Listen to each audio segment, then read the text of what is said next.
In Hollywood, the world of glitz, glamour, and well-manicured PR smiles can be destroyed more quickly than using a paper straw in your latte with oat milk. You can be hailed as a hero one moment and then reduced to a meme, but occasionally someone has the courage to say, enough is enough. Sylvester Stallone, the Italian stallion, is a living legend who isn't just on the silver screen or in the boxing ring. He is a living example of grit, perseverance, and unwavering resilience, qualities that Hollywood only pretends to uphold, until they become inconvenient. However, Stallone's most recent fight is against late-night TV's own fiery provocator, Jimmy Kimmel. What started out as a seemingly small argument has ballooned into a much larger saga that exposes shifting power dynamics, eroding faith in legacy media, and the rise of genuine authenticity in the entertainment industry. As if that weren't enough, Donald Trump was somehow drawn into the fray because of course he did. It is my honor to announce Jon Voight, Mel Gibson, and Sylvester Stallone to be special ambassadors to a great but very troubled place, Hollywood, California. Wow. Braveheart, Rambo, and the Midnight Cowboy. He summoned the three horsemen of the apocalypto to save us. Imagine this. Sylvester Stallone, the ultimate underdog champion, was poised to make it, and fans were giddy with anticipation as two titans of entertainment, one a Hollywood legend and the other a late-night TV mainstay, came together for what promised to be a lighthearted, fun exchange. But as is frequently the case in Hollywood, things were rarely as easy as they seemed between the initial booking and the actual broadcast. Among these were The Family Stallone, a reality show that combined sitcom antics with inspirational pep talks, and Tulsa King, where Stallone takes on the persona of a mob boss who is all about doing mob boss things but with a dash of heart. Jimmy Kimmel apparently made the decision to stir things up in a previous episode of his show. Kimmel made some jabs at Stallone, joking that the Fast and Furious sequels miraculously outlasted the original series. They will serve as special envoys to me for the purpose of bringing Hollywood, which has lost much business over the last few years, to foreign countries back bigger, better, and stronger than ever before.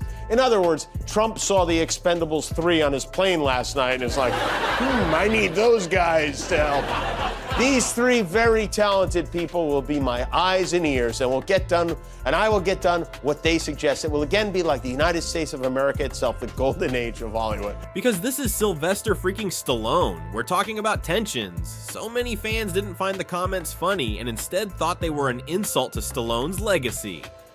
Rose when it was rumored that Kimmel himself had pressured ABC into canceling Stallone's scheduled appearance. The man who faced off against Soviet boxers, jungle warlords, and a legion of disposable mercenaries was abruptly removed from a talk show slot. If Kimmel thought this small incident would go away without a hitch, he obviously underestimated the allure of a classic underdog tale. Within hours of hearing that Stallone had been passed over, his fans, who were as devoted as Adrian were to Rocky, couldn't stand it. On X, hashtags like Justice for Stallone and Respect the Stallion began trending as social media erupted with criticism directed at Kimmel for his alleged haughtiness and ABC for allowing him to run the late-night show like a dictator.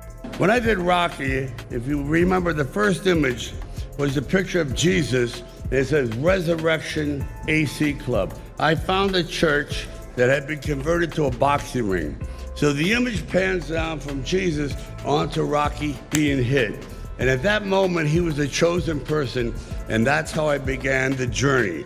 Something was going to happen. This man was going to go through a metamorphosis and change lives, just like President Trump.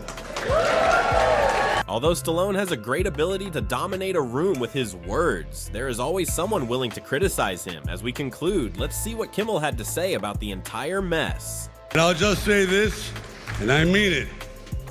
When George Washington defended his country, he had no idea that he was going to change the world. Because without him, you can imagine what the world would look like. Guess what? We got the second George Washington. Congratulations!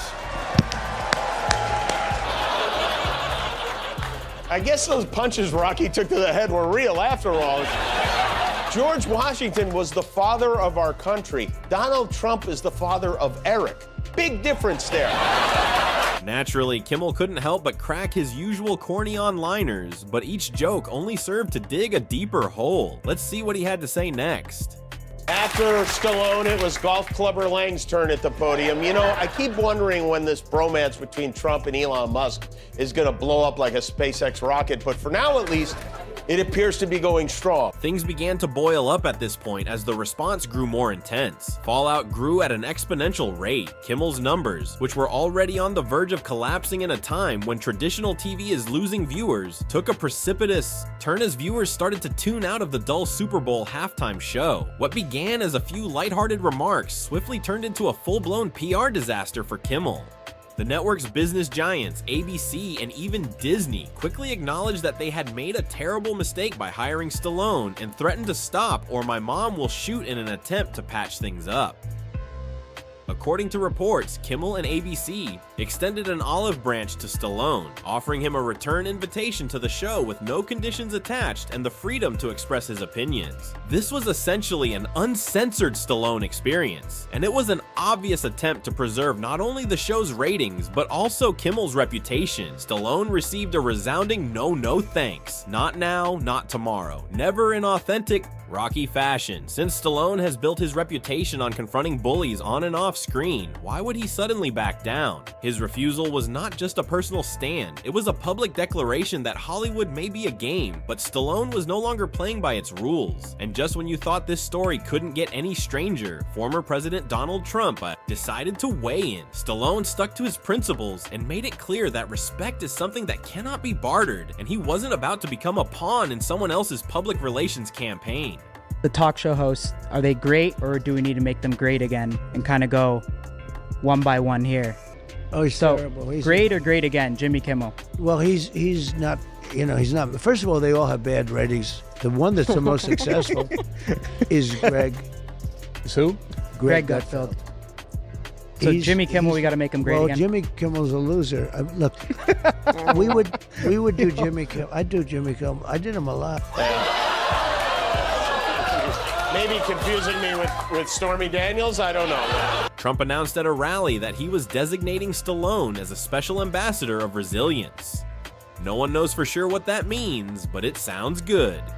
Grand Sly is an amazing man. When Trump declared in his own manner that he is tough and a true fighter and that no one likes him anymore, the internet went into frenzy. We need more Stallone in this country. The audience laughed when Kimmel joked that Stallone's new role was essentially the secretary of punching communists in the face and implied that Trump was trying to get him to appear on a new season of The Apprentice. But the joke backfired with Stallone's ardent fan base, who were already furious with Kimmel, and the backlash only grew as hashtags roared back into prominence.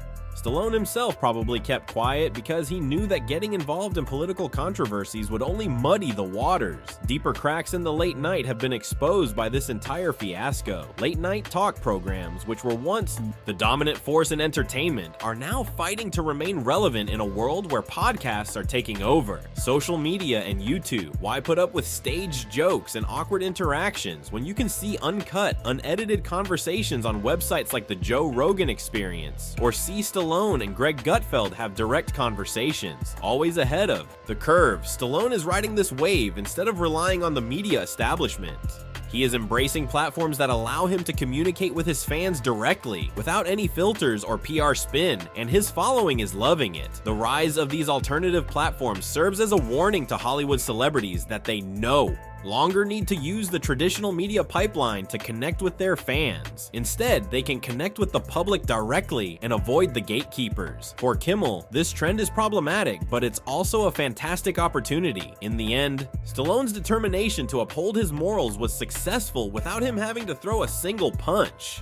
By declining Kimmel's invitation, he demonstrated his honesty and respect for Trump's basic screen time, further solidifying his reputation as not only a legend, but a man of true conviction. Meanwhile, Kimmel now finds himself with declining ratings, a disillusioned audience, and rumors regarding his future at ABC mean in the fallout has a lot to think about if he wants to survive this new era of entertainment for Stallone.